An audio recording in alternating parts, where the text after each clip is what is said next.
Bismillahirrahmanirrahim and Assalamu alaikum. Welcome to Online Practical Academy. My name is Amir and today we will study remaining part of Coulomb's law. My dear students, lecture number 1 में हमने detail के साथ Coulomb's law को study किया था। फिर उसके बाद हमने कुछ MCQs और ट्रिकी पॉइंट्स उसको भी डिस्कस की थी। आज के इस लेक्चर में हम vector form of Coulomb's law और इससे रिलेटेड मजीद MCQs और ट्रिक्स पॉइंट्स को स्टडी करेंगे। So let's move on to the vector form of Coulomb law. My dear students, इससे पहले हमने कूलम का जो मैथमेटिकल फॉर्म था उसको हमने डिटेल के साथ स्टडी किया था और वहां पर हमने बेटा ये बात कही थी कि लेट्स से आपके पास बेटा एक बॉडी है, let's say Q1 and that is Q2। अब इन दोनों चार्ज बॉडी, लेट्स से ये भी पॉजिटिव चार्ज है और ये भी पॉजिटिव चार्ज है, तो इन दोनों के दरमियान जो फोर्स ऑफ अट्रैक्शन या रिपल्शन था, रिपल्शन यहां पर होगी तो वो हमेशा बराबर होती है Q1 Q2 divided by R square. अब बेटा ये जो फोर्स है ये हमारे पास वेक्टर क्वांटिटी है और वेक्टर क्वांटिटीज के पास हमेशा डायरेक्शन भी होती है और मैग्नीट्यूड भी होता है। अब अगर मैं आप स्टूडेंट से ये क्वेश्चन करूं कि ये जो फार्मूला है ये फार्मूला हमें किस चीज के कौन सी चार्ज की फोर्स के बारे में बता रहे, अभी Q1 Q2 के ऊपर फोर्स अप्लाई कर रहा है और Q2 जो है वो Q1 के ऊपर फोर्स अप्लाई कर रहा है। अब ये फार्मूला हमें मैग्नीट्यूड ऑफ फोर्स के बारे में तो बता सकता है, लेकिन ये फार्मूला हमें डायरेक्शन ऑफ फोर्स के बारे में इंफॉर्मेशन नहीं दे सकता। इसीलिए ये जो फॉर्म है अब हम इसको थोड़ा सा मॉडिफाई करेंगे और इसकी जो मॉडिफिकेशन है बेटा, वो जो मॉडिफिकेशन है वो हम दो तरह से करेंगे। माय डियर स्टूडेंट्स, अगर आप पंजाब टेक्स्ट बुक खोल देंगे तो पंजाब टेक्स्ट बुक में और हमारे फेडरल और KPK टेक्स्ट बुक में थोड़ा सा डिफरेंस है। यहां पर देखिए F21 फोर्स, इसके सामने जो यूनिट वेक्टर है यहां पर लिखा हुआ है 12, लेकिन अगर हम पंजाब टेक्स्ट बुक में देख ले तो पंजाब टेक्स्ट बुक में थोड़ा सा जूम इन कर देता हूं। यहां पर आप सुंदर देखिए, यहां पर लिखा हुआ है कि F21 और यूनिट वेक्टर के सामने लिखा हुआ है 21। हमारे वाले केस में यहां पर F21 और यूनिट वेक्टर 12, यानी ये दोनों अपोजिट है, तो हमेशा आपने KPK यानी फेडरल टेक्स्ट बुक को फॉलो करना है। ठीक है, ये थोड़ा सा सही तरीका है। हालांकि दोनों का मतलब सेम ही है, सिर्फ सिंबॉलिक रिप्रेजेंटेशन है, लेकिन हमारे बुक और फेडरल ने इसको बिल्कुल सही तरह से किया हुआ है। ठीक है, so we will follow the federal book, हम फेडरल बुक को फॉलो करेंगे। ठीक है बेटा, तो अब यहां से बेटा आप सुंदर देखते जाइए कि लेट्स से ये मेरे पास है Q1 चार्ज और ये पॉजिटिव चार्ज है और यहां पर है Q2 चार्ज और ये भी बेटा पॉजिटिव चार्ज। ठीक है, अब अगर मैं सिर्फ Q1 चार्ज की बात करूं तो Q1 चार्ज को हम इससे रिप्रेजेंट करेंगे। हाँ, Q1 फोर्स अप्लाई कर रहा है Q2 चार्ज के ऊपर, तो मैं इसको इस तरह लिखूंगा, ओके 2-1। अब 2 क्या शो कर रहा है, फोर्स ऑन, ये ऑन को शो कर रहा है और ये 1 जो है ये बाय को शो कर रहा है। तो F21 का मतलब क्या होगा, force on Q2 charge by Q1 force, ये हमेशा बराबर होगी Q1 Q2 divided by R square. और यहां से आप सुंदर देखें कि यूनिट वेक्टर हम लिखेंगे, यूनिट वेक्टर के ऊपर हमेशा कैप लगता है, कैप हम पुट करेंगे और यहां पर हम लिखेंगे 1-2। अब ये 1-2 हमें क्या शो कर रहा है, 1-2 हमें शो कर रहा है इस 1-2 में से 1 जो है ये फ्रॉम को शो कर रहा है, फ्रॉम, और ये 2 जो है ये टूवर्ड शो कर रहा है। सो R12 वेक्टर क्या शो कर रहा है, force from Q1 towards Q2, from Q1 to Q2, यहां पर या टूवर्ड्स या 2 जो है वो 2 को रिप्रेजेंट कर रहा है। So this is called the vector form of Coulomb's law, this is called vector form of Coulomb law. ये फार्मूला हमें मैग्नीट्यूड ऑफ फोर्स के बारे में भी बता रहा है, this is the magnitude of force, और ये जो यूनिट वेक्टर है ये हमें डायरेक्शन ऑफ फोर्स के बारे में बता रहा है। सो ये जो कंप्लीट फार्मूला है, this complete formula show us both the magnitude and direction of a coulombic force. This is called the vector form of Coulomb's law. तो अगर हम Q1 चार्ज की बात करें तो ये लिखना है, अगर हम Q2 चार्ज की बात करें तो वो आपने किस तरह लिखना है, यहां से मैं स्टूडेंट्स को शो करवा देता हूं। हाँ, ओके, तो अगर हम Q1 की बात करें तो K Q1 Q2 divided by R square and force from 1 to 2। अगर हम Q2 चार्ज की बात करें तो Q2 चार्ज वो उसका जो फोर्स है वो आपने बेटा इसको इस तरह लिखना है, ठीक है, इसको इस तरह ले 1 2 से, that is equal to K Q1 Q2 divided by R square and यहां पर 1 2 है तो यहां पर आपने 2 1 लिखना है, ठीक है।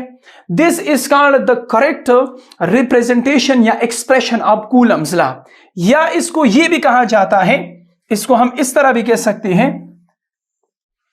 कि कूलम्स लॉ का जो vector form in terms of unit vector, ये हमने कूलम्स लॉ को इन टर्म्स ऑफ यूनिट वेक्टर्स लिख दिया है। तो एमसीक्यूज में आया था कि the correct expression for Coulomb's force is, कौन सा करेक्ट एक्सप्रेशन है, तो वो बेटा ये वाला एक्सप्रेशन करेक्ट वन है, ठीक है, जिसमें मैग्नीट्यूड भी है और यूनिट वेक्टर भी है। अब यहां से बेटा मैं आप स्टूडेंट्स को एक और फॉर्म में भी इसको रिप्रेजेंट करवा देता हूं कि अगर एमसीक्यूज में आ जाए कि write down the correct representation of Coulomb's law in terms of full vector. अब देखिए बेटा ये जो फार्मूला है K Q1 Q2 divided by R square, यहां पर 1 2 है तो यहां पर 2 1 आ जाएगा। अब ये जो फार्मूला है ये इन टर्म्स ऑफ यूनिट वेक्टर से, अब यूनिट वेक्टर फिर किस चीज के बराबर होता है बेटा, unit vector.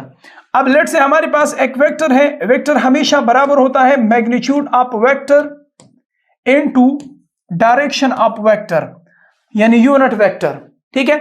So this is called unit vector. Unit vector को फाइंड आउट करने के लिए मैग्नीट्यूड को इस साइड पर शिफ्ट कर दीजिए, तो यूनिट वेक्टर बराबर हो जाएगा full vector divided by magnitude of vector. तो अगर मैं इस इक्वेशन को जनरलाइज कर दूं, चले मैं डियर स्टूडेंट्स इसको जनरलाइज कर देता हूं, ठीक है। तो जनरलाइज फॉर्म इसका बेटा ये हो जाएगा कि force is equal to K Q1 Q2 divided by R square and that is unit vector. अब यूनिट वेक्टर बेटा इसकी वैल्यू देखे, full vector divided by magnitude of vector, full vector, this is full vector divided by magnitude of vector. तो अगर मैं unit vector की value इस equation में पुट कर दूं तो मेरे पास बेटा जो इक्वेशन आएगा K Q1 Q2 divided by R square, और यूनिट वेक्टर की वैल्यू यहां से पुट कर दें full vector divided by magnitude of vector, R के साथ जब मल्टीप्लाई हो जाएगा तो R क्यूब बन जाएगा ना। तो यहां से बेटा आप देख सकते हैं कि force is equal to K Q1 Q2 divided by R cube, और यहां पर फुल वेक्टर आ जाएगा। This is called Coulomb law in full vector form. एक होता है Coulomb's law in unit vector form, और वो इस चीज के बराबर था कि force is equal to K Q1 Q2 divided by R square, that is unit vector. ये दोनों बिल्कुल सही हैं, लेकिन डिपेंड कर रहा है कि आप कूलम्स लॉ को यूनिट वेक्टर फॉर्म में लिखना चाहते हैं या कूलम्स लॉ को आप फुल वेक्टर फॉर्म में लिखना चाहते हैं, ठीक है बेटा। So this is all about the vector form of Coulomb law. अब vector form of Coulomb law से हमें क्या क्या चीजें मिल रही हैं। एक तो यह है कि Coulomb's law action and reaction को फॉलो कर रहा है, और action and reaction is the statement of Newton thirds law. So Newton third law जो है, सॉरी कूलम लॉ ओबे न्यूटन थर्ड लॉ। कैसे? अगर ये चार्ज, अगर ये वाला जो चार्ज है, ये वाला चार्ज इसके ऊपर फोर्स अप्लाई कर रहा है, लेट्स से 5 न्यूटन, तो आपके ख्याल में ये चार्ज इस चार्ज के ऊपर कितना फोर्स अप्लाई करेगा? तो याद रखिए कि ये जो चार्ज है ये भी इसके ऊपर 5 न्यूटन का फोर्स ही अप्लाई करेगा। This is called action and reaction. याद रखिए बेटा, फर्स्ट ईयर में मैंने स्टूडेंट्स को डिटेल के साथ बताया था कि दुनिया में सिंगल फोर्स एग्जिस्ट ही नहीं कर सकता। एक फोर्स दुनिया में पॉसिबल नहीं है। दुनिया में फोर्स हमेशा in the palm of pairs होंगे, जोड़ा जोड़ा बवी, ठीक है। तो अगर मैं यहां पर तालियां बजा रहा हूं तो इसका मतलब ये नहीं है कि मेरा एक हैंड इस बॉडी के ऊपर फोर्स अप्लाई कर रहा है, ये नहीं। मेरा ये हैंड जितना फोर्स इस हैंड के ऊपर अप्लाई कर रहा है, ये हैंड दोबारा इसके ऊपर अपोजिट डायरेक्शन में फोर्स अप्लाई कर रहा है। ठीक है बेटा। So this is called action and reaction. So जो कोलम्बिक फोर्स है, जो कोलम्बिक फोर्स है बेटा, वो एक म्यूचुअल फोर्स है। Coulombic is actually a mutual force, मतलब दोनों बॉडीज एक दूसरे के ऊपर फोर्स अप्लाई करेंगे, number one. Number second, Coulomb's law 100%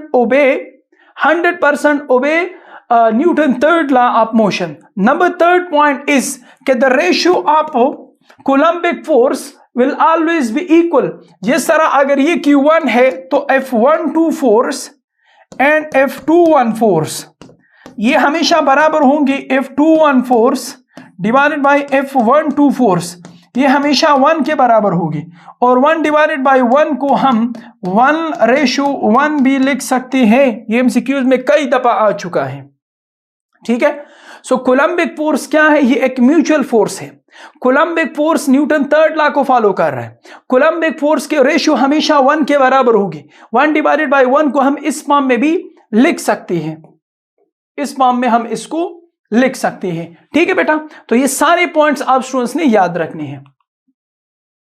सो अगर मैं आप स्टूडेंट्स को एक एमसीक्यूज दे दूं कि 2 point charges of 10 microcoulomb and -20 microcoulomb are separated in air by 1 meter, the ratio of the forces exerted by one on the other, एक दूसरे के ऊपर कितना फोर्स अप्लाई कर रहा है।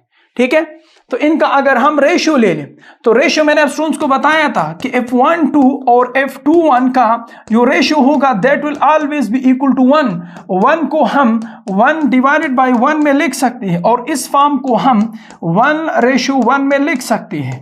तो हमेशा याद रखिए जितने भी कोलम्बिक फोर्स हैं उनका रेशियो हमेशा 1 के बराबर आएगा। ओके, कुछ एक्स्ट्रा एमसीक्यूज पॉइंट्स है कि कूलम्स लॉ ओबे न्यूटन थर्ड लॉ एक्सप्लेन करवा दिया। Electrostatic force between two charges is central force. Point to be noted कि कोलम्बिक फोर्स जो है वो एक सेंट्रल फोर्स है। सेंट्रल फोर्स का मतलब क्या है बेटा? लेट्स से यहां पर एक चार्ज है और यहां पर दूसरा चार्ज है। अब ये भी पॉजिटिव है और ये भी पॉजिटिव है। अगर मैं आप स्टूडेंट से ये क्वेश्चन करूं कि Q1 चार्ज कौन से डायरेक्शन में फोर्स अप्लाई कर रहा है, या Q2 चार्ज कौन से डायरेक्शन में फोर्स अप्लाई कर रहा है, तो ऑफ कोर्स यहां पर अब हमारे पास एक सिंपल सा ट्रिक है, और वो ये है कि आप इन दोनों चार्जेस के दरमियान एक सेंटर से दूसरे सेंटर तक स्ट्रेट लाइन ड्रा कर लें। तो इस लाइन के अलोंग हमारे पास इलेक्ट्रोस्टैटिक फोर्स लगेगा। अगर इसकी बात करें तो ये इस डायरेक्शन में फोर्स अप्लाई कर रहे हैं, अगर इसकी बात करें तो ये इस डायरेक्शन में फोर्स अप्लाई कर रहे हैं।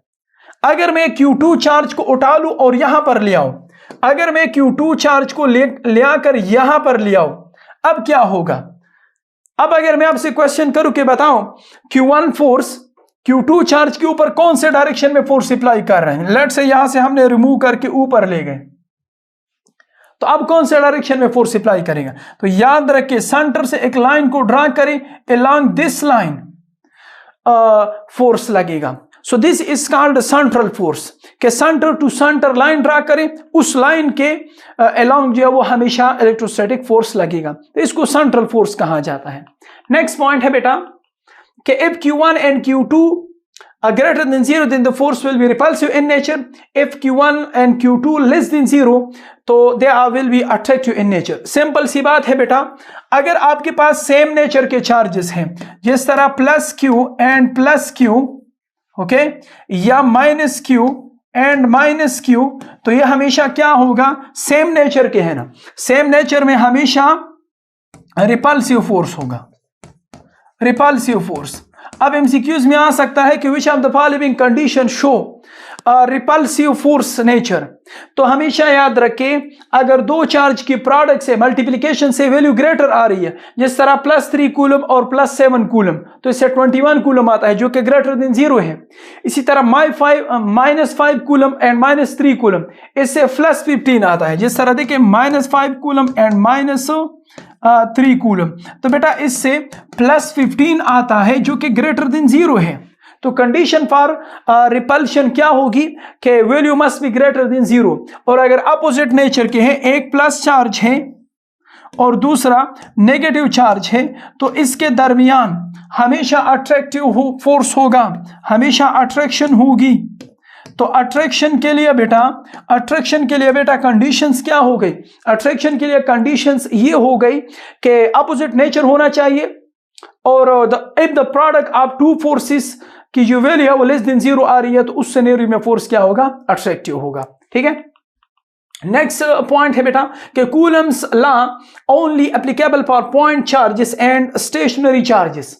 याद रखिए कि कूलम्स लॉ की लिमिटेशंस हैं, ये कोई यूनिवर्सल लॉ नहीं है कि हर एक सिनेरियो में ये एप्लीकेबल होगा। No, Coulomb law is only valid for point charges, और point charges must be at rest होनी चाहिए।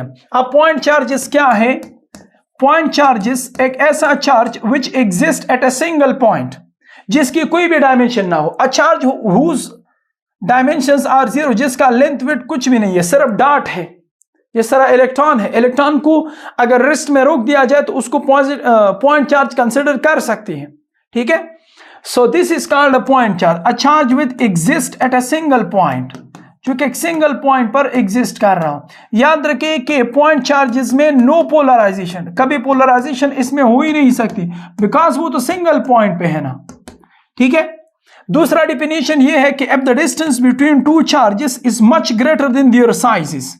अब लेट से दो चार्जेस हैं, इनका जो साइज है वो ये है, काफी स्मॉल है, लेकिन उनके दरमियान अगर आप डिस्टेंस चेक करोगे, so distance are super large. If the distance between the two charges are super large as compare to their charges, तो as compare to their sizes, तो of course it will be consider as point charges.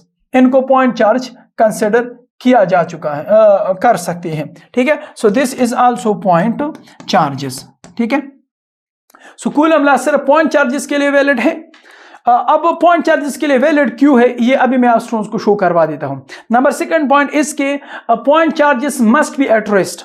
अगर आपके पास rest में नहीं है तो फिर याद रखें कि जो कूलम लॉ जो एप्लीकेबल नहीं होगा। क्यों एप्लीकेबल नहीं होगा? बिकॉज जब चार्जेस मोशन में आ जाते हैं तो उसके इर्द गिर्द मैग्नेटिक फील्ड प्रोड्यूस हो जाता है, और कूलम लॉ आपको सिर्फ इलेक्ट्रोस्टैटिक फोर्स कैलकुलेट करके दे सकता है, मैग्नेटिक फोर्स कैलकुलेट करके नहीं दे सकता। That is the main reason कि कूलम लॉ सिर्फ और सिर्फ point, but the point charges must be stationary. ठीक है बेटा, okay. Also called action at a distance. इस लॉ को एक्शन एट अ डिस्टेंस भी कहा जाता है, बिकॉज एक चार्ज के ऊपर फोर्स विदाउट टच किए बगैर इसके ऊपर लग रहा है। ठीक है, ओके बेटा। तो मैं ये कह रहा था कि वाई कूलम लॉ जो है वो इनवैलिड है, वाई नॉट वैलिड फॉर, या सिर्फ मैं यहां पर लिख देता हूं कि why valid for point charges, why Coulomb law valid for point charges. सिर्फ पॉइंट चार्जेस के लिए वैलिड क्यों है भाई? याद रखे कि according to the Coulomb's law, force of attraction या repulsion between two charges is equal to Q1 Q2 divided by R square. अब लेट्स से फॉर एग्जांपल आपके पास एक बॉडी है जो कि न्यूट्रल है, जिसके ऊपर Q2 चार्ज 0 है और ये है Q1। तो आप देख सकते हैं कि हमारे पास दो बॉडीज है, एक ऐसी बॉडी है जिसके ऊपर चार्ज 0 है, दूसरी ऐसी बॉडी है जिसके ऊपर चार्ज 0 नहीं है। ओके, जो पॉजिटिवली चार्ज है, लेट्स से इसके ऊपर चार्ज नहीं है, 0 नहीं है, इसके ऊपर चार्ज है। तो अकॉर्डिंग टू कूलम लॉ अगर हम इस इक्वेशन में वैल्यू पुट कर दे तो के Q1 और Q2 की वैल्यू क्या है? 0 है, न्यूट्रल है। ठीक है, divided by R square. So according to the Coulomb law, charge और न्यूट्रल बॉडी के दरमियान कोई भी फोर्स ऑफ अट्रैक्शन या रिपल्जन नहीं होगा। लेकिन रियलिटी में हम देख रहे हैं बेटा कि जब आप एक मेटल के करीब एक चार्ज बॉडी को ले आते हैं, सो मेटल के अंदर जो फ्री इलेक्ट्रॉन्स है वो इस साइड पर शिफ्ट हो जाते हैं, जिस तरह आप स्टूडेंट्स काफी खूबसूरती के साथ देख सकते हैं। अब यहां पर एक चार्ज बॉडी न्यूट्रल को अट्रैक्ट कर रहा है, तो कूलम लॉ कह रहे हैं कि फोर्स 0 होगा, लेकिन वहां पर रियलिटी में अट्रैक्शन हो रही है। ऐसा क्यों हुआ? ऐसा इसलिए हुआ बिकॉज ये पॉइंट चार्ज नहीं है। आप जरा चेक करें ना, the distance between the charges and sizes of the charges, size का भी बड़ा है। दूसरा पॉइंट ये है कि यहां पर इसमें पोलराइजेशन हो गई। जब पोलराइजेशन हो जाती है तो पोलराइजेशन की वजह से फोर्स लग सकता है। That is the main reason कि कूलम्स लॉ गलत नहीं है, लेकिन इसकी लिमिट है कि भाई वो सिर्फ पॉइंट चार्जेस के लिए वैलिड है and the charges must be at rest. अगर इसमें ना हुए तो मूविंग चार्जेस हमेशा मैग्नेटिक फील्ड प्रोड्यूस करवा देता है और मैग्नेटिक फोर्स को कूलम लॉ कैलकुलेट नहीं कर सकता। ठीक है, सो ये बेटा कुछ कंसेप्चुअल पॉइंट्स थे जो मैंने आप स्टूडेंट्स के साथ शेयर कर दिया है। ठीक है, सो आई होप कि आप स्टूडेंट्स को ये सारी चीजें क्लियर हो रही होगी। तो चले कुछ ईटा के एमसीक्यू सॉल्व करवा देते हैं। ये एमसीक्यू तो मैंने पहले वाले लेक्चर में भी सॉल्व करवाए थे और अभी भी इसको सॉल्व करवा देते हैं कि the ratio of the forces, ratio हमेशा 1:1 के बराबर होगा। ओके, नेक्स्ट एमसीक्यूज है कि जब आप चार्जेस को ऐड करेंगे, ये तो मैंने कल बताया था, अगर सिमिलर चार्ज है +3 के साथ -3 ऐड करोगे तो 0 हो जाएगा, तो फोर्स भी ऑटोमेटिकली 0 हो जाएगा। ठीक है, हाँ डिस्टेंस वाले को तो हमने डिटेल के साथ किया था, ये आप स्टूडेंट्स वीडियो को पास करके खुद इसको सॉल्व कर दीजिए। ठीक है, so the force acting on them will be, हाँ रेशियो हमेशा 1:1 के बराबर होगा। ओके बेटा, let's move on to coulombic constant. अब हम कूलम्बिक कांस्टेंट को डिटेल के साथ स्टडी करेंगे। माय ब्यूटीफुल स्टूडेंट्स, अभी तक हमने force is equal to K Q1 Q2 divided by R², अभी तक हमने इस पोर्शन को स्टडी किया है। आज के इस लेक्चर में हम मजीद K को डिस्कस करेंगे। अब हम कूलम्बिक कांस्टेंट को स्टडी करेंगे। This is called Coulombic constant, इसको कूलम्बिक कांस्टेंट कहा जाता है। अब ये जो कूलम्बिक कांस्टेंट है बेटा, ये इसका जो सिंबल है वो K है और ये हमेशा बराबर होता है 1/4 pi epsilon not, 1/4 pi epsilon not के बराबर होता है। अब अगर आप स्टूडेंट्स गौर करें तो हमारे पास ये जो K है ये सिर्फ और सिर्फ एक मीडियम के लिए कांस्टेंट होता है, ये कोई यूनिवर्सल कांस्टेंट नहीं है। जिस तरह G की वैल्यू है ग्रेविटेशनल कांस्टेंट, ग्रेविटेशनल कांस्टेंट वो एक यूनिवर्सल कांस्टेंट है, K की वैल्यू यूनिवर्सल कांस्टेंट तो नहीं है, ये याद रखिए।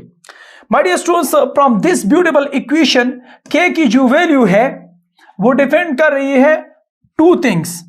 K की जो वैल्यू है that depends upon two things, number 1 medium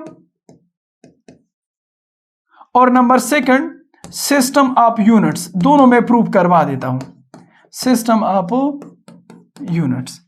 तो K की वैल्यू मीडियम के ऊपर डिपेंड करती है, क्यों?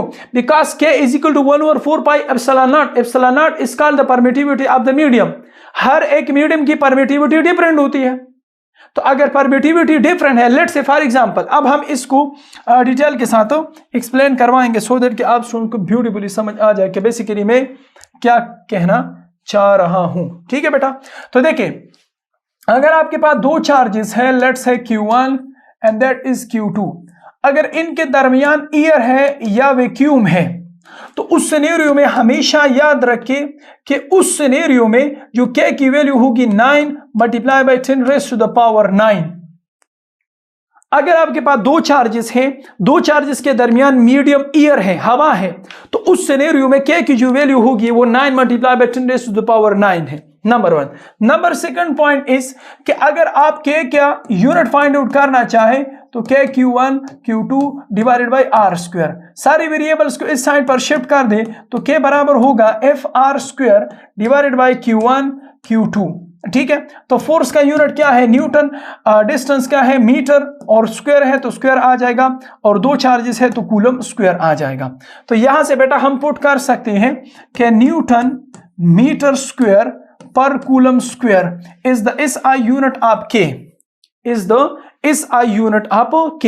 ठीक है, तो अब अगर आप स्टूडेंट्स यहां पर देख ले तो K की जो वैल्यू है, ये वाली जो वैल्यू है दिस वन, नंबर 1, एक तो इस आई सिस्टम में K की वैल्यू ये है।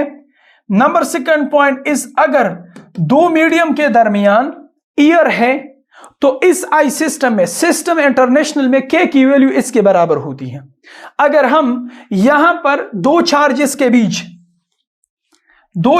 के बीच लेट्स से, यहां पर मैं इसको रिमूव कर देता हूं, लेट्स से दो चार्जेस के बीच अब हमने एक लकड़ी रख दी है, वुड, ओके, और यहां पर है Q2।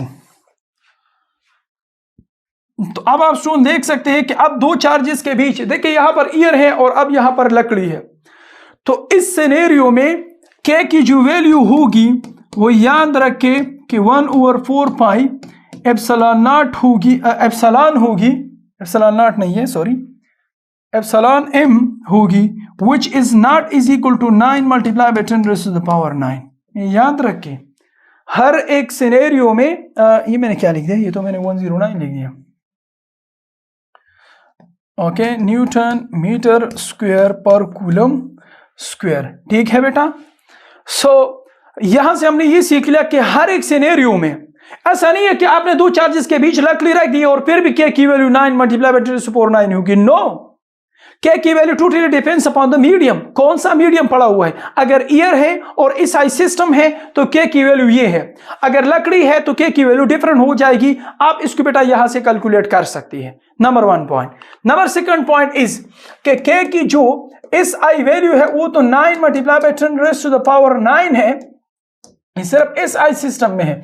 लेकिन अगर के की वैल्यू हम कंसिडर कर ले सीजीएस सिस्टम में तो सी जी एंड एस, सीजीएस सिस्टम में के की जो वैल्यू है दैट इज 1, वो 1 के बराबर है भाई। सीजीएस सिस्टम में के की वैल्यू 1 के बराबर है। तो यहां से हमने सीख लिया कि के की value depends upon the medium and के की value depends upon the system of units. अब यहां से इसको हम प्रूव भी कर सकते हैं, हम प्रूव भी कर सकते हैं कि how in CGS GS system के की वैल्यू 1 कैसे हो गई। How in CGS system the value of के इज इक्वल टू 1, ठीक है। तो आप यहां से कैलकुलेट कर सकते हैं कि K is equal to 9 multiply by 10 raise to the power 9 newton metre square पर coulomb square. Now we know that कि 1 न्यूटन हमेशा बराबर होता है 10 raise to the power 5 dyne in CGS system. इसी तरह 1 मीटर स्क्वायर ये बराबर होगा, हाँ यहां से मैं थोड़ा सा ना आप स्टूडेंट्स के लिए सिंप्लीफाई कर देता हूं ताकि मेरे ब्यूटीफुल स्टूडेंट जो है वो कंफ्यूज ना रहे। देखिए 1 मीटर किस चीज के बराबर होगा, 100 सेंटीमीटर के बराबर होगा ना। तो 1 मीटर स्क्वायर किसके बराबर होगा, 100 centimetre multiply by 100 centimetre that will be equal to 10 raise to the power 4 centimetre square. Okay, अच्छा फिर हमारे पास 1 कूलम किस चीज के बराबर होता है, 3 multiply by 10 raise to the power 9 के बराबर होता है ना, स्टेट कूलम। और वो जो हमने इलेक्ट्रोस्टैटिक यूनिट्स जो हमने स्टडी किया था। अब बेटा आइए 1 न्यूटन के बजाय आप 10 raise to the power 5 dyne put कर दीजिए, 1 मीटर स्क्वायर के बजाय 10 raise to the power 4 centimetre square put कर दीजिए, और कूलम स्क्वायर के बजाय यहां पर अगर हम कूलम के ऊपर स्क्वायर ले ले तो यहां पर आ जाएगा 9 multiply by 10 raise to the power 18 ESU। तो सारी वैल्यूज उठाइए बेटा और के की वैल्यू फाइंड आउट कर दीजिए। तो 9 मल्टीप्लाई बाय, देखिए 9 multiply by 10 raise to the power 9 तो अपनी जगह पर आ जाएगा। 1 न्यूटन के बजाय 10 raise to the power 5 dyne put करेंगे, डाइन को छोड़ दीजिए, सिर्फ 10 रेज़ टू द पावर 5 को फुट कर दीजिए।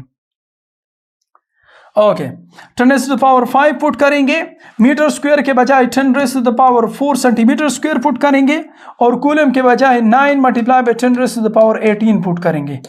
9 के साथ कट हो जाएगा, 9 + 5 + 4 इज इक्वल टू 18, 18 के साथ कट हो जाएगा तो आपके पास 1 आंसर आ जाएगा।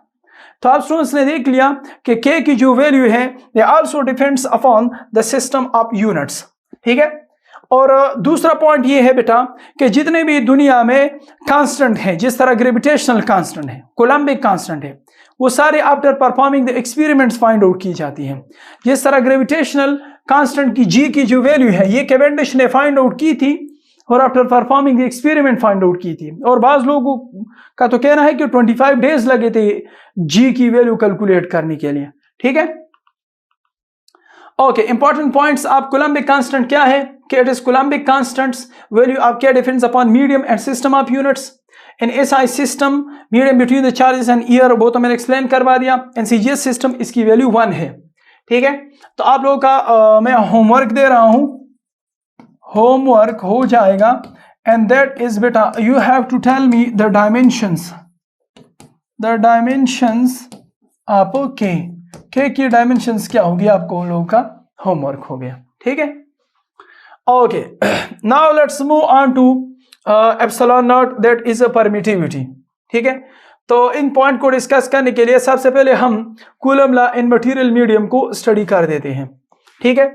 कि इससे पहले जो चार्जेस थी वो हवा में थी, तो if the charges are in air, तो उसके लिए if the charges are in air, तो उस सिनेरियो में जो फोर्स था वो था 1/4 epsilon not Q1 Q2 divided by R square. ठीक है, तो यहां पर आपने ईयर लिखना था। अब अगर ऐसा हो जाए कि दो चार्जेस के दरमियान हमने लकड़ी रख दी है Q1 and that is Q2, दो चार्जेस के बीच हमने लकड़ी रख दी है, वुड, तो अब बताइए कि अब फोर्स कितना होगा। तो अब इस सिनेरियो में फोर्स इन मीडियम, ठीक है, ये बराबर होगा 1/4 epsilon Q1 Q2 divided by R square, epsilon Q1 Q2 divided by R square. ठीक है, सो अगर मैं स्टूडेंट्स को इस चीज को प्रैक्टिकली डिमॉन्स्ट्रेट करवा दूं कि देखें यहां पर मेरे पास दो मैग्नेट्स हैं। ठीक है, अगर दो मैग्नेट्स के बीच ईयर है तो आप स्टूडेंट देख सकते हैं कि काफी स्ट्रॉन्ग फोर्स लग रहा है। लेकिन अगर दो मैग्नेट्स के बीच कोई दूसरा मीडियम आ जाए, जिस तरह ये बुक है, तो आप स्टूडेंट देख सकते हैं कि अब मैं इसको काफी आसानी के साथ चेक करें, काफी आसानी के साथ मैं एक दूसरे से इसको रिमूव कर सकता हूं। इससे ये साबित हुआ कि अगर यहाँ पर ईयर है तो आप स्टूडेंट देख सकते हैं कि काफी स्ट्रॉन्ग मैग्नेटिक फील्ड बन रहा है। तो इस चीज से हमने ये सीख लिया बेटा कि अगर दो मैग्नेट्स या दो चार्जेस के बीच ईयर है तो फोर्स ऑफ अट्रैक्शन या रिपल्शन स्ट्रॉन्ग होगी। लेकिन अगर दूसरा मीडियम आ गया तो वो क्या करेगा, वो फोर्स को डिक्रीज कर देगा। ठीक है, वो फोर्स को क्या करेगा बेटा, वो फोर्स को डिक्रीज कर देगा। तो this is called Coulomb's law in material medium, इसको Coulomb's law in material medium कहा जाता है।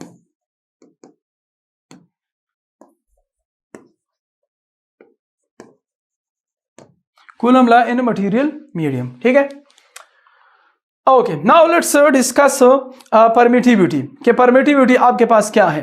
माय डियर स्टूडेंट्स, मैंने पहले लेक्चर में आप स्टूडेंट्स को बताया था कि हर एक मटेरियल की बहुत सारी प्रॉपर्टीज होती है। जिस तरह लकड़ी है, ये इंसुलेटर है, ये हार्ड है, इसका मास है, ये नॉन मैग्नेटिक है, ये कलर इसका है, इसका अपना स्मेल होगा।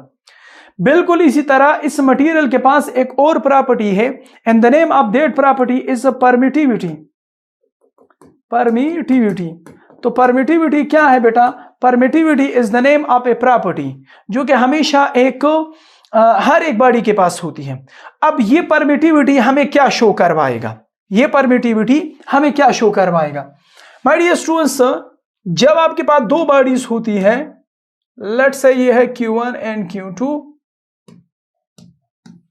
जब आप इन दोनों के दरमियान कोई मीडियम रख देते हैं, अब ये मीडियम क्या कर देता है, that is reduce force between charges. इन दो चार्जेस के बीच फोर्स को रिड्यूस कर देता है। ये जो फोर्स को रिड्यूस करने वाली एबिलिटी है ना, that is called permittivity. So the ability of a material to reduce the electrostatic force of attraction या repulsion between the two charges, that ability, that property is called permittivity, जिसको हम epsilon से बेटा represent करते हैं, जिसको हम epsilon से रिप्रेजेंट करते हैं। So जितना परमिटिविटी हाई होगी उतना एक मटेरियल फोर्स को डिक्रीज करेगा, ज्यादा कम करेगा।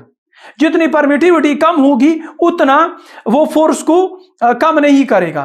ठीक है बेटा, तो यहां से ये सारी चीजें आप स्टूडेंट्स को क्लियर हो गई ना कि permittivity is ability of a body to reduce electrostatic force of attraction या repulsion between two charge bodies. ठीक है, this ability is called permittivity. अब एक मटेरियल फोर्स को रिड्यूस क्यों करता है? ओके, जब हम एक मटेरियल दो चार्जेस के बीच रख देते हैं तो फोर्स को रिड्यूस क्यों कर देता है, तो यहां से अब मैं आपको एक्सप्लेन करवा देता हूं। ठीक है, लेट्स से ये मेरे पास एक चार्ज बॉडी है, ये वाला, ये है लेट्स से Q1 और यहां पर लेट्स से आपके पास है Q2। हाँ, यहां पर है आपके पास लेट्स से Q2। अब बेटा होगा क्या, पहले जब ये मटेरियल बीच में नहीं था तो ये चार्ज बॉडी डायरेक्टली इस चार्ज के ऊपर फोर्स अप्लाई कर रहा था, बिल्कुल सही है। लेकिन अब आपने क्या किया, अब आपने इन दो चार्ज बॉडी के बीच ये वाला मटेरियल रख दिया। अब इस मटेरियल के अंदर है इलेक्ट्रॉन्स, तो ये चार्ज बॉडी इस मटेरियल के अंदर जो इलेक्ट्रॉन है उसके ऊपर फोर्स अप्लाई करेगा ना, बिल्कुल अप्लाई करेगा। तो पहले फुल फोर्स इस चार्ज बॉडी के ऊपर अप्लाई किया जा रहा था, लेकिन अब बीच में क्योंकि दूसरी बॉडी आ चुकी है, दूसरी बॉडी के पास है इलेक्ट्रॉन्स एंड प्रोटॉन्स, तो ऑफ कोर्स अब ये जो इसके ऊपर फोर्स अप्लाई कर रहा था, कुछ फोर्स ये चार्ज बॉडी कुछ फोर्स अब इस बॉडी के अंदर जो इलेक्ट्रॉन है उसके ऊपर भी अप्लाई करेगा। तो ऑटोमेटिकली ये बॉडी पहले फुल फोर्स इसके ऊपर लगा रहा था, अब कुछ फोर्स इसके ऊपर लगा रहे और कुछ फोर्स बेटा इस बॉडी के ऊपर अप्लाई कर रहे हैं, इस बॉडी के अंदर जो इलेक्ट्रॉन है उसके ऊपर अप्लाई कर रहा है। सो यहां पर क्या हो गया बेटा, यहां पर बेसिकली पोलराइजेशन हो गई। सो जितना ज्यादा पोलराइजेशन होगी उतनी ज्यादा फोर्स रिड्यूस हो जाएगी, कम हो जाएगी। ठीक है, तो यहां पर आप स्टूडेंट देख सकते हैं कि अगर हम एक इंसुलेटर बीच में रख दें, अगर हम दो चार्जेस के बीच एक इंसुलेटर रख दें, तो आप स्टूडेंट देख सकते हैं कि वो भी फोर्स को रिड्यूस करेगा, लेकिन इतना रिड्यूस नहीं करेगा जितना अगर आपने एक कंडक्टर या मेटल को रख दिया है। तो if you keep a metal between the two charges, तो वो क्या करेगा, वो फोर्स को बहुत ज्यादा रिड्यूस कर देगा। क्यों? बिकॉज उसमें पोलराइजेशन ज्यादा होती है, इसमें इतनी पोलराइजेशन नहीं होती। तो ये एमसीक्यूज पॉइंट नोट कर दीजिए कि इलेक्ट्रोस्टैटिक फोर्स इन मीडियम, अगर आपके पास 1/4 pi epsilon m q1 q2 divided by r square, याद रखें कि मेटल्स की जो एप्सिलॉन m की वैल्यू है दैट इज इन्फिनिटी, वो बहुत ज्यादा है। तो इस इक्वेशन में जरा वैल्यू पुट कर दीजिए कि 1/4 pi infinity q1 q2 divide by r square. 1/∞ हमेशा 0 के बराबर होती है, इसलिए फुल टर्म जो है वो 0 हो गया। तो यहां से बेटा हमने ये चीज सीख लिया, यहां से हमने ये चीज सीख लिया कि जब भी आप दो चार्ज के बीच एक मेटल को रख दोगे तो ये चार्ज पर इसके ऊपर फोर्स अप्लाई नहीं करेगा। तो किसके ऊपर फोर्स अप्लाई करेगा बेटा? इस मेटल के अंदर जो फ्री इलेक्ट्रॉन है उसके ऊपर फोर्स अप्लाई करेगा। तो जब इसके अंदर मेटल के अंदर जो इलेक्ट्रॉन है इसके ऊपर जब फोर्स अप्लाई करेगा तो इसके ऊपर फोर्स 0 हो जाएगा। सो जब भी दो चार्ज बॉडी होंगे और उसके बीच आप एक मेटल को ले आओगे, सो एक चार्ज दूसरे चार्ज के ऊपर फिर कभी भी फोर्स अप्लाई नहीं कर सकता। ठीक है, ये हमेशा याद रखें, it's because of the polarisation. ठीक है, सो Coulomb law in material medium आप ब्यूटीफुली देख सकते हैं कि जब आप दो चार्जेस के बीच एक मटेरियल रख देते हैं तो वो हमेशा फोर्स को रिड्यूस करता है, बिकॉज उसमें भी इलेक्ट्रॉन्स होते हैं, उसमें पोलराइजेशन हो जाती है जिसकी वजह से फोर्स रिड्यूस हो जाता है। ठीक है, सो आप स्टूडेंट देख सकते हैं कि ये मटेरियल है और एक ये मटेरियल है, इसको जब हमने दो चार्जेस के बीच रख दिया है तो इसमें कम पोलराइजेशन हो गई, लेकिन इसमें ज्यादा पोलराइजेशन हो गई। जितना ज्यादा पोलराइजेशन होगा उतना ज्यादा फोर्स को रिड्यूस करेगा, जितनी कम पोलराइजेशन होगी उतनी कम फोर्स को रिड्यूस करवाएगा। तो ये बेटा डिपेंड कर रहा है पोलराइजेशन के ऊपर।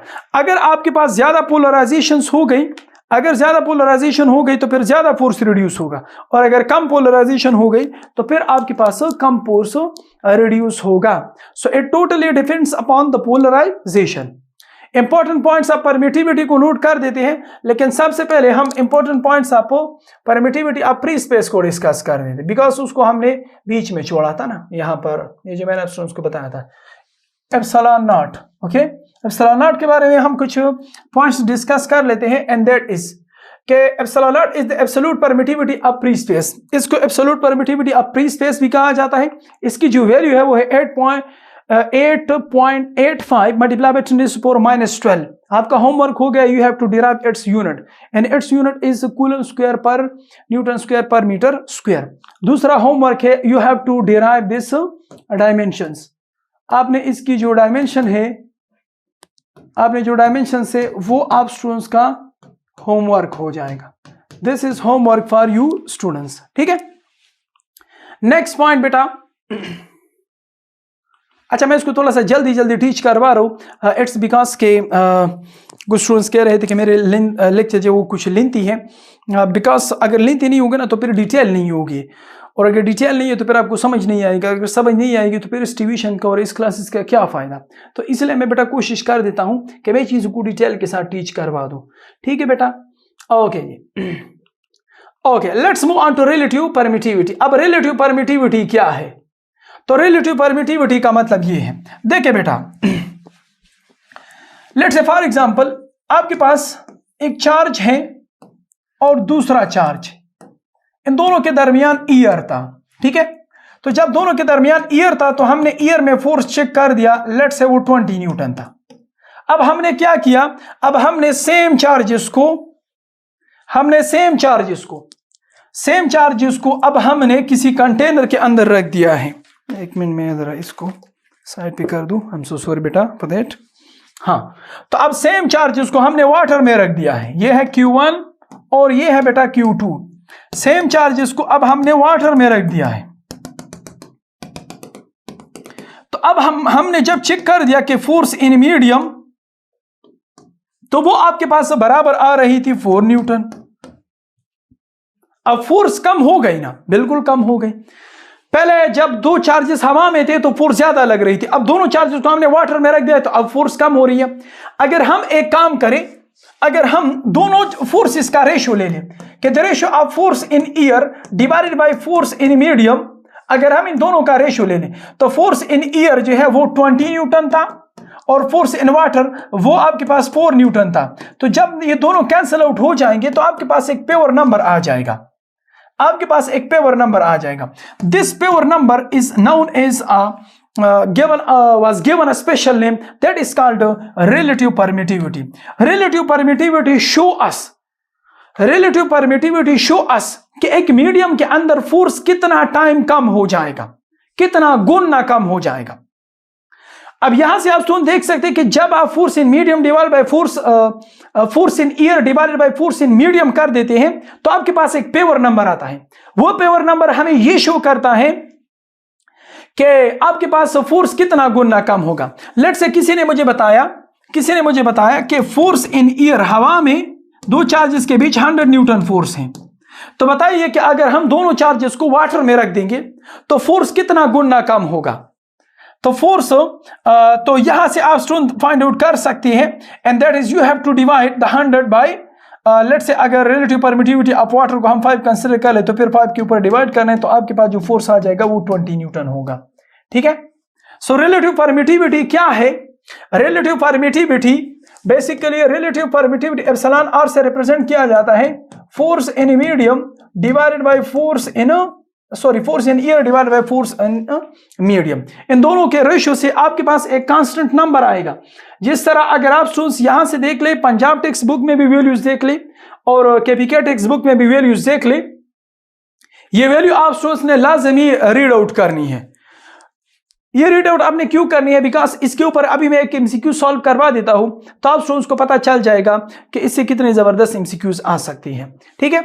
अच्छा बेटा, जब आप इसमें वैल्यू पुट करेंगे force in year and force in medium तो आपके पास एक और रेशियो आ जाएगा, that is epsilon in medium divided by epsilon naught, ठीक है बेटा। तो अब यहां से ना 2-3 चीजें हम निकाल सकते हैं। समटाइम्स आपको ऐसा कहा जाएगा, इससे काफी ज्यादा एमसीक्यूज इस फार्मूले से आते हैं। हाँ, अब यहां से देखें रिलेटिव परमिटिविटी एक तो द रेशियो बिटवीन टू या सिमिलर क्वांटिटीज है, तो एक तो ये यूनिटलेस चीज हो गई, एक तो ये यूनिटलेस है, दूसरा यूनिट नहीं है तो डायमेंशनलेस है, डायमेंशनलेस भी है, इसके डायमेंशंस वगैरह नहीं है। तीसरा पॉइंट ये है कि फोर्स इन ईयर जो है वो किसके बराबर होगा? तो आप स्टूडेंट्स यहां से देख सकते हैं कि फोर्स इन मीडियम वो हमेशा बराबर होगा force in air divided by relative permittivity. Sometimes आपको कहेगा कि हमारे पास दो चार्जेस हैं, दोनों चार्जेस के दरमियान फोर्स ऑफ अट्रैक्शन या रिपल्शन लेट से 50 न्यूटन है जब हमने ईयर में रखा था। अब लेट से दोनों चार्जेस को हमने वाटर में रख दिया, तो बताइए अब फोर्स कितना होगा? तो you have to remember the relative permittivity of water. इस फार्मूले में पुट कर दीजिए, आपके पास न्यू फोर्स आ जाएगा या फोर्स इन मीडियम आ जाएगा, ठीक है। तो समटाइम्स आपसे ये भी पूछा जा सकता है। इसी तरह अगर हम फोर्स इन ईयर को फाइंड आउट करना चाहें तो वो भी हम इस फार्मूले से फाइंड आउट कर सकते हैं, relative permittivity and force in medium.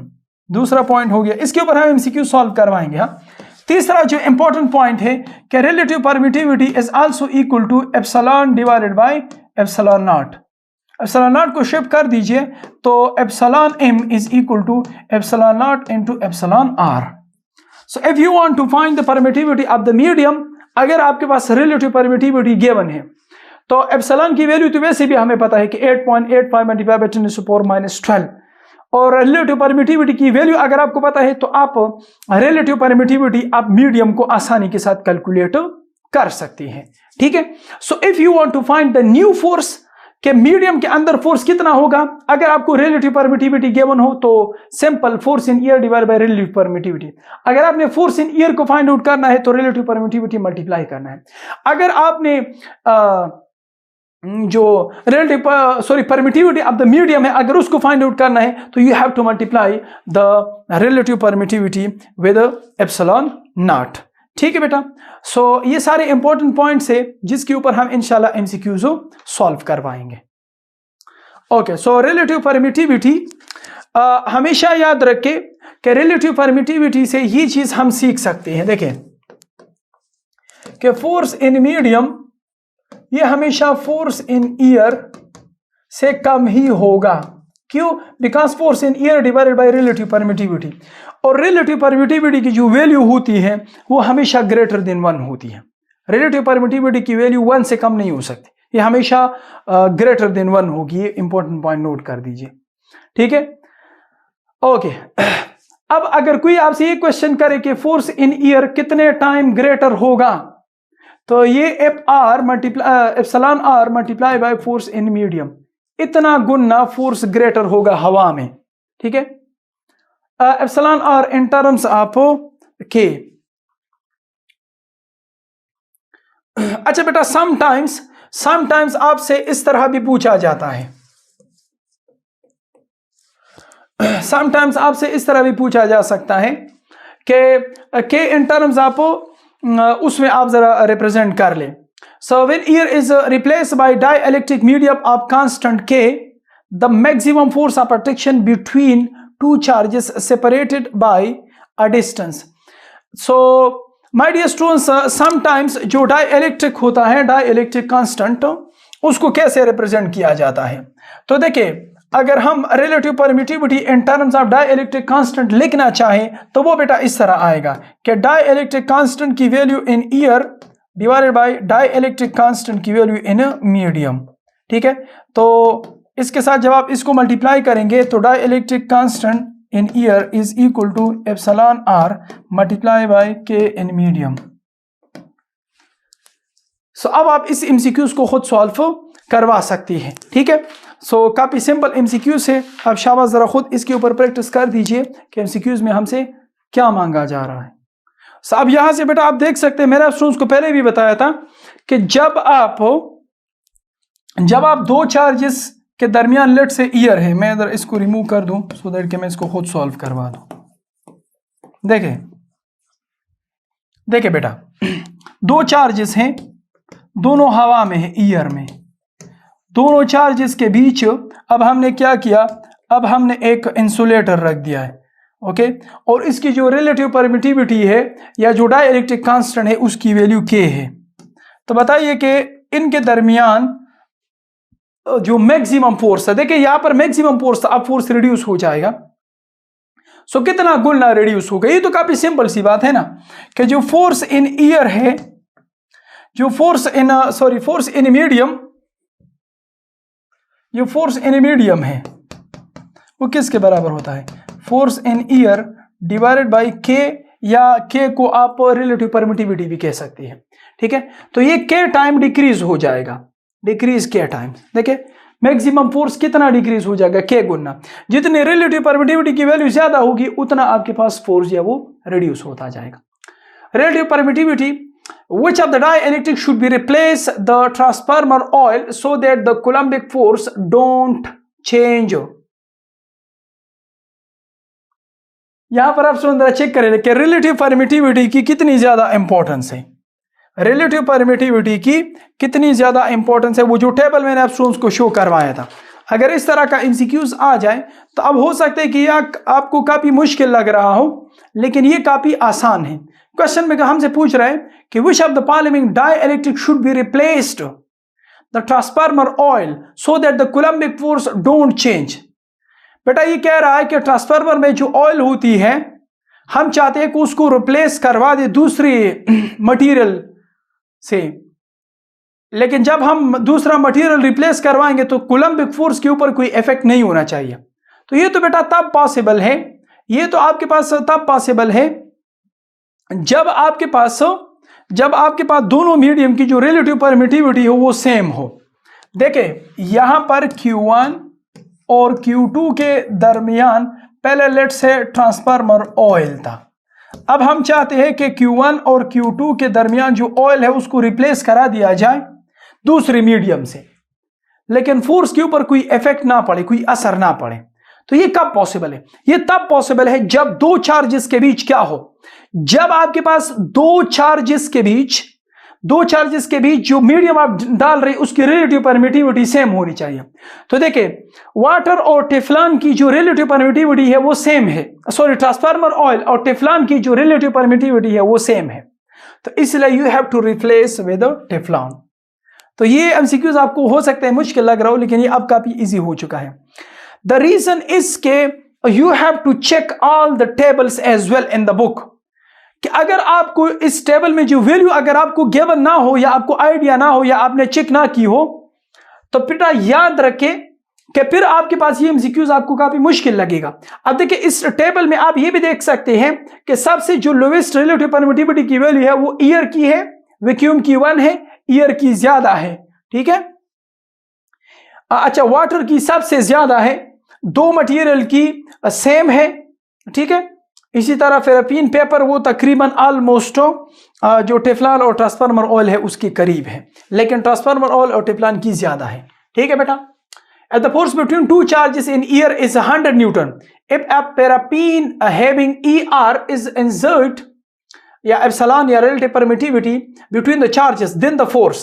अब देखें यहां पर ये MCQs इंतहाई मुश्किल हो सकता है आपके लिए। अगर आपको relative permittivity of the paraffin जो कि आप इस टेबल से पिक कर सकते हैं, तो द पॉइंट इज कि you have to check the table as well.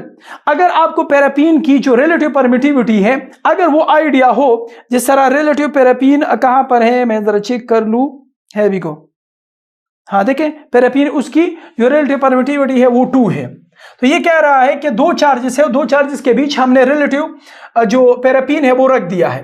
तो मेरा स्टूडेंट्स को कहा था कि मीडियम में जो फोर्स होगा वो force in air divided by relative permittivity होगी। सिंपल, आपने 100 न्यूटन डिवाइडेड बाय 2 करना है तो इससे आ जाएगा 5 न्यूटन, बात खत्म हो गई। कितना इजी है, ठीक है। So you have to remember the table values as well. Okay, relative permittivity of the metals जो है वो क्या है ना, वो आपके पास इन्फिनिटी है। किस तरह, यहां से आप स्टूडेंट देख लें कि relative permittivity is equal to epsilon in medium divided by epsilon naught, ठीक है। सो यहां से नहीं, ये relative permittivity of the metal नहीं, सिर्फ ये रिलेटिव नहीं है, ये basically permittivity of the metals जो है वो इंफिनिटी है, जो मैंने इससे पहले एक्सप्लेन करवाया। If the metal is exerted between the charges, then the Coulombic force will be 0. ये हमेशा 0 होगा, जो मैंने स्टूडेंट्स को बता दिया है। It's because कि इसकी जो permittivity है that is infinity. Next point, two charges placed in air repel each other by a force of the Newton. When oil introduced between the charges, the force reduced to 2.5. The dielectric constant. तो dielectric constant का मतलब है कि relative permittivity, and relative permittivity is equal to force in air divided by force in medium.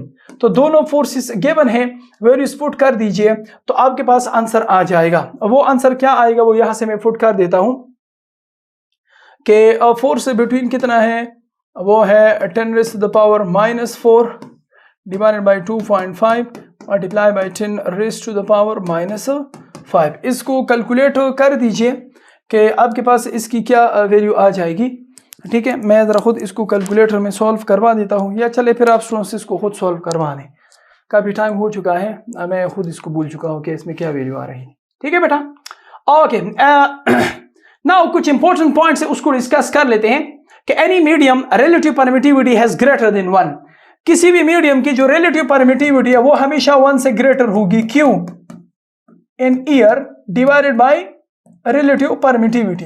अब देखिए अगर relative permittivity 1 से greater हो गई, सॉरी 1 से लेस हो गई, तो फिर मीडियम के अंदर जो इलेक्ट्रोस्टैटिक फोर्स होगा वो तो ग्रेटर हो जाएगा, यानी दो चार्जेस के बीच आपने मीडियम रख दिया।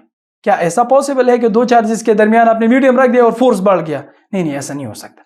इसीलिए रिलेटिव परमिटिविटी की वैल्यू हमेशा 1 भी नहीं हो सकती, 1 से ग्रेटर होगी। ठीक है, sorry, relative permittivity of air and vacuum they are almost equal to 1। I apologise for that point. Air और वैक्यूम की जो रिलेटिव परमिटिविटी है वो 1 के बराबर है। सो 1 से कम जो है वो पॉसिबल नहीं है। मैं लिख देता हूं कि रिलेटिव परमिटिविटी ऑफ एयर और वैक्यूम ये 1 के बराबर होती है। बाकी जितने भी मटेरियल्स है वो सब का 1 से ग्रेटर है, ये तो पॉसिबल ही नहीं है। 0.3 0.2 रिलेटिव परमिटिविटी, ये तो पॉसिबल ही नहीं है। ठीक है, so this is the end of Coulomb's law. My dear students, इसमें कुछ और भी पॉइंट्स है जो कि रिलेटेड टू द ट्राइंगल है। मैं जरा चेक कर लूँ। यस, टाइम भी काफी ज्यादा हो चुका है। सो चलिए जी, वो हम इंशाल्लाह फिर नेक्स्ट लेक्चर में ये वाले पॉइंट्स कवर करवाएंगे, बिकॉज इसमें प्रिंसिपल ऑफ सुपरपोजिशन भी है, तो इसलिए हम इसको फिर डिस्टर्ब नहीं कर सकते दोनों लेक्चर्स को, राइट। सो आई होप कि आप स्टूडेंट्स को समझ आ चुका होगा। See you in the next class. अस्सलाम वालेकुम।